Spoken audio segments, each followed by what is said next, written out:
My wife cheated on me with a gang member who was later found burned in his car. I'm completely lost because I just found out that my wife, of 12 years, has been having an affair from the police who called me in for questioning involving the assault of her lover. I don't know what I'm doing right now.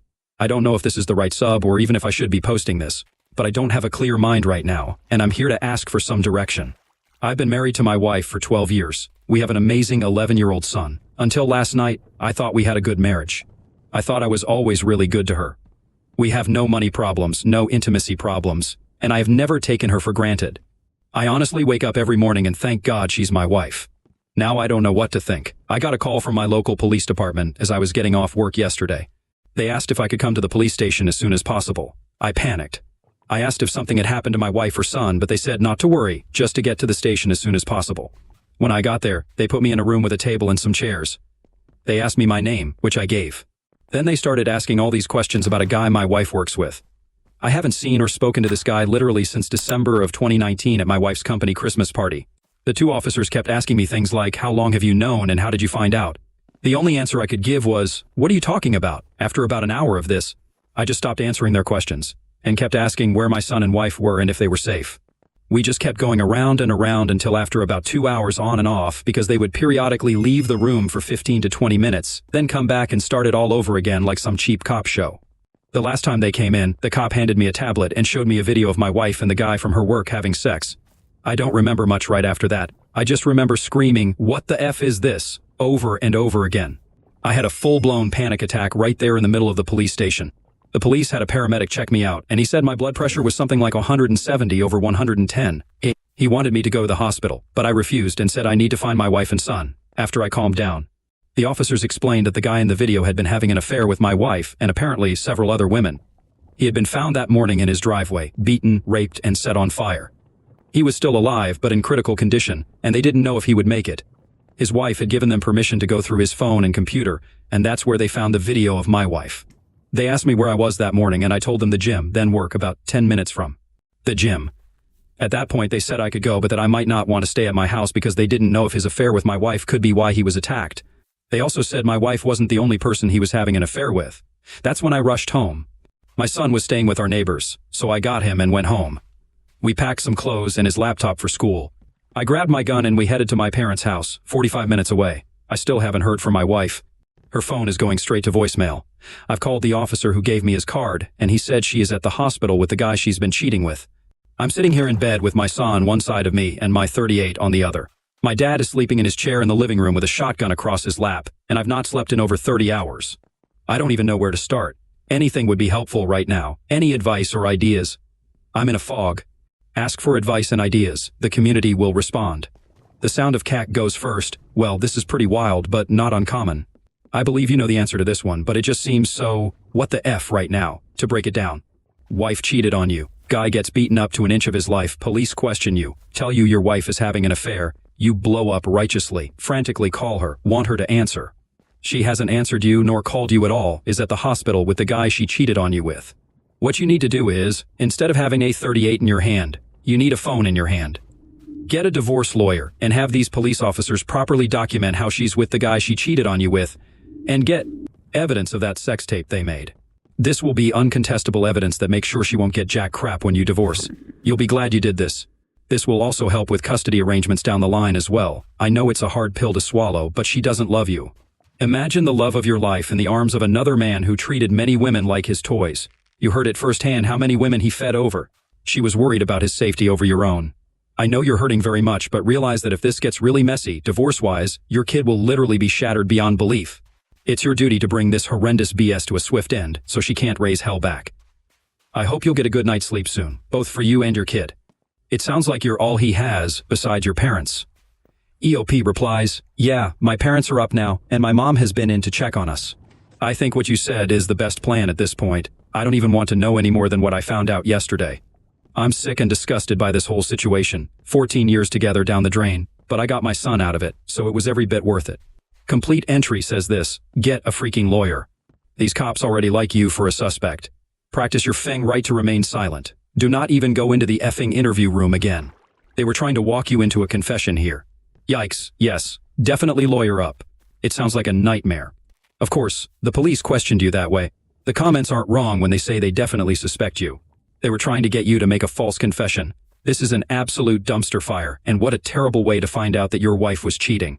Update: I attempted to post this on Saturday 12/19, but it didn't go through, and I got blocked from reposting because I asked a yes/no question. Anyway, here it is again. I'm working out a bit, so I may not be able to reply that much right now. My original post was removed, but a lot of people messaged me and asked for an update. I thought I would fill everyone in on what has happened this week because the replies I got helped me so much. I really feel like I owe this community a big thank you for helping me get my head on straight and pointing me in the right direction to get everything done as fast as possible. For those people who said my post was fake, my only reply is I wish from the bottom of my heart it was. Sometimes the truth is stranger than fiction. For those who said they couldn't find a news story, apparently due to the nature of the attack, a lot of information was withheld. Even our local news outlets had only reported it as an assault, and it was nothing more than a blurb on the nightly news. For those who implied or directly stated the police wouldn't do that, you're 100% wrong because they did. I found out from a lawyer that police can literally do or say anything they want, especially if you aren't under arrest, short of direct threats of harm. That includes lying directly to your face, which they did. It turns out my wife wasn't at the hospital with her lover. When I contacted the detective, she had been admitted to the hospital psychiatric facility much earlier in the day while he was still in surgery. I don't know why they would lie about that, but they did. Needless to say, the situation has caused me to become very suspicious of law enforcement. After I woke up that afternoon, I contacted my uncle's law partner, who was a family friend. He also came to my parents' house and sat down with me to go over my options. His entire law firm is now representing me, both in the divorce and criminal defense. That day, Sunday, he got an emergency custody order and a protective order against my wife for me, my son, and my parents. Our court date is in 60 days. The police served her on Monday as she was leaving the psych hospital. According to her brother, who was a close personal friend of mine, she did not take it well. She is staying with her parents for the time being. I still haven't talked to her, and she hasn't made any attempt to speak to me either. Whether that's due to shame, indifference, or the order of protection, I don't know, but I'm glad of it all the same. My wife is not the person I thought she was, and I'm ashamed of myself for not seeing it sooner.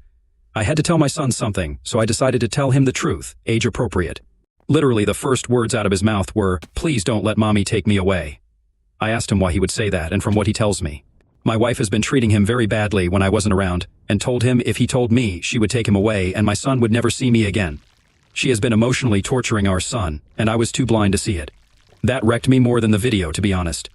I told the lawyer about what my son said, and he used my son's statement and her mental state and commitment to get the emergency custody.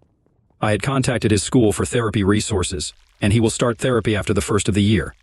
I feel like the worst father to ever walk the face of the earth at this point. As for our families, her parents contacted me Tuesday and asked to come see us. I was still at my parents' at the time, and I told them they could come, but she was not allowed anywhere near us. They agreed. They were so apologetic, and her poor mother didn't stop crying the entire time she was with us. Her father was heartbroken and kept referring to my wife as that girl. They both said they felt like something was going on with her, and they did not raise her to be this way. We hugged and cried before they left, and I told them they will always be part of our lives no matter what happens with the divorce. After what my son told me, their visit was the hardest part of our whole ordeal. My lawyers have been doing amazing work so far. They found out that the man my wife was sleeping with has a long criminal record. One of the lawyers informed me that when they went to print out the guy's arrest record, the printer ran for 5 minutes straight. From what they could learn, he is currently on parole for drug offenses and has had gang affiliations in the past. He is still alive but in critical condition and still may not make it. The firm has an investigator who contacted the CO worker who drove my wife to the hospital. The CO worker informed them that my wife's affair was an open secret around the office. My lawyers think that's how the police figured out who I was and who my wife was in the video. There are several photos of last year's Christmas party at her work, and my wife and I are in several of them. That's where I currently am in this whole situation. I'm just numb, still lost, and heartbroken. How long does the numbness last, and is there any way to get past this emotional lethargy faster? I mean, really numb, like a dream. Everything I've just said has felt like it's happening to someone else. No doubt, OP, these are huge blows. Your world has been drastically turned upside down. I'm so sorry that she's been treating your son this way. Shame on her. That's totally unforgivable. She's an absolute monster.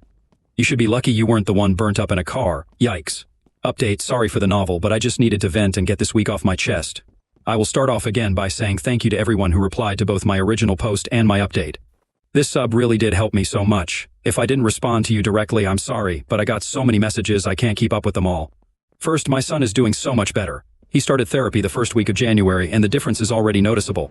I asked him if he felt comfortable with me talking to his therapist, and he said yes, so I've had a few discussions with her. According to the therapist, the soon-to-be ex-wife verbally and emotionally abused our son whenever they were alone together. He was not allowed to make noise or bother her in any way when he was home. She would leave him alone for hours on end, and even overnight if I was out of town. She would then threaten him with being taken away and never seeing me again if he told me or anyone else. The therapist said this has made him feel powerless and dependent at a time in his development when he should actually be feeling empowered and self-reliant. So, to that end, I have bought him his own phone and helped him memorize family members' numbers and as many addresses as are relevant. I've also been teaching him situational awareness, to pay attention to street names and how to read addresses and buildings. We've also role-played how to ask people for help. He can clearly explain to strangers that he's in trouble and doesn't feel safe. I know this may sound silly, but my son can be a bit introverted and shy when he doesn't feel comfortable. Even though we've only been doing this for a few weeks, I can see that it's really building his confidence. Any suggestions on how to continue to build his self-reliance would be really helpful. His safety and well-being are still my #1 concern right now. As for myself, I'm doing as well as can be expected. I started therapy around the same time as my son, and although I don't speak to my therapist as much as he does, it has helped to be able to talk through my thoughts and feelings about everything that has happened to us and our family. The numbness is gone, but it was replaced by a white-hot ball of anger in the pit of my stomach whenever I think of my soon-to-be ex and what she's put her family through. Funny enough, although I hate feeling angry, it's a lot easier to deal with than the numbness. My therapist says this is part of the grieving process, and that it's not how we feel but how we channel those emotions that matter. My legal situation, well, I'll be honest, is the scariest thing I've dealt with in my life. I was awarded temporary full custody and child support, which I didn't want, but my lawyer pretty much demanded we ask for it, as well as a continuation of the order of protection for myself and my son. At the request for order hearing, which neither my wife nor her lawyer showed up to, the judge asked if we would allow supervised visits, but my son absolutely refused, which was why my lawyer told me to bring him along. The judge asked my son if he would speak to him alone, and he agreed. The judge, stenographer, and a child welfare officer went into the chambers with my son and met for about 10 minutes. After their meeting, the judge granted the temporary orders and ordered therapy and psychological evaluation for my son. Luckily, the therapist he is seeing is somehow involved with or accredited to work with the courts, so he doesn't have to see another therapist. My lawyer said this is a good thing because it means his therapist can give him a recommendation for custody, but it still scares the hell out of me that she could get some form of custody after what she put him through. As for the affair partner, I don't know much. From what my lawyers have gathered, he's still alive but still in the hospital. I haven't heard from the police since my initial interview, so nothing new to report there. As for my soon-to-be ex, I still haven't seen her since D-Day. I was questioned until Thursday. She has attempted to call me a few times, but I haven't answered, and when she called from another number, I hung up immediately. I have nothing to say to her, and I don't want to hear anything she has to say to me. Her lawyer requested a preliminary hearing for our court-appointed mediation. She was served the second week of January. She was there with her lawyer, and I know this will sound petty, but even with the mask, she looked bald. My soon-to-be ex was always an attractive and athletic woman. I swear in our wedding photos she looks like a supermodel, but now, well, she's lost so much weight it's disturbing. She looked sick and frail. She didn't even look at me, just sat with her face down through most of the meeting. Long story short, everything they asked for was ridiculous. They wanted validation during the divorce proceedings and shared custody after. They wanted us to drop the OPS. She wants to cohabitate until the divorce is finalized. I'm not joking. After all this, she wants to live in the same house. It was so insulting that my head throbbed through the whole meeting, but it was all worth it for the big reveal we gave to her lawyer. Her lawyer asked how we should handle discovery for the division of assets, to which my lawyer got this shocked look on his face and said, "What division of assets? Read the prenup." The look on her lawyer's face was priceless. She hadn't told her lawyer about the prenup. My late uncle, who was the founding partner of the law firm I use, wrote the prenup and actually hired her a lawyer to look over it for her before we married. According to my lawyer, it's a thing of beauty because we never mixed finances. Per my uncle's instructions, the house we live in was a gift to me from my uncle before we married. All the utilities and insurance are in my name. All the vehicles are registered in the owner's name only. And we never had to sign for any debt for each other. We have one shared savings account that is used for household maintenance and an emergency fund, and it has around $8,000 in it, which he has already drained. There's less than $300 in it now. The prenup states that all marital assets and debt are to be divided 50/50ths, and ownership of all intangible assets and personal debt reverts back to the individual who accrued it. The adultery clause simply states that we agree that if either party is caught or admits to committing adultery, they lose the right to claim any form of spousal support. There's a lot more to it than this, but my lawyer assures me that trying to break this prenup will be dang near impossible because it is the most fair prenup he's ever read. But the last thing her lawyer asked for was what really messed with me. He asked that we postpone the official mediation for 6 months, while my soon-to-be ex attends an inpatient rehabilitation facility for substance abuse. Some people in both my last posts stated that she might have a substance abuse issue, but I didn't even think about it because I couldn't even fathom that. I talked to my lawyer, and he said that we would discuss it and get back with them about our decision on that. Before he left, my soon-to-be ex spoke literally for the first time and asked me to read a letter she had written me. My lawyer gave me the "this could be a snake, so be careful," and I debated with myself for a moment but decided to take it. When I got home, I read it, and now I wish I hadn't. It started off with all those busted cheaters platitudes that everyone warned me about. I love you. I love our family. I know I mistreated our son, and I hate myself for it. I want us again. But she did explain that after a major surgery she had about 2 years ago, she started abusing her medication. After a while, she started buying them from some of the people she worked with, including the affair partner. He became her go-to guy, and when she ran out of money, she started sleeping with him to make up the difference. She said she hid this from me because she was afraid I would make her stop, and she couldn't feel right without them anymore. That he meant nothing to her but a fix, and she hates herself for doing what she's done, both to herself and to us. Now she says she understands how awful what she's done is, and wants to get better for our family, and asks me to at least give her some time to prove she wants this. Let me state for the record, I will never get back with my wife. Our marriage was over the moment she cheated on me and abused our son. But dang, where the F was I while all this was going on? I just feel like the most naive, obtuse idiot to ever walk the earth. And furthermore, how should I approach this from here? Am I just throwing her away, or am I still justified in feeling betrayed? I feel like such a failure as a husband and a father right now. I mean, I feel nothing toward her but anger and resentment, but is this how you treat someone fighting the demons she's fighting? Or I'm just lost and feel so hopeless again.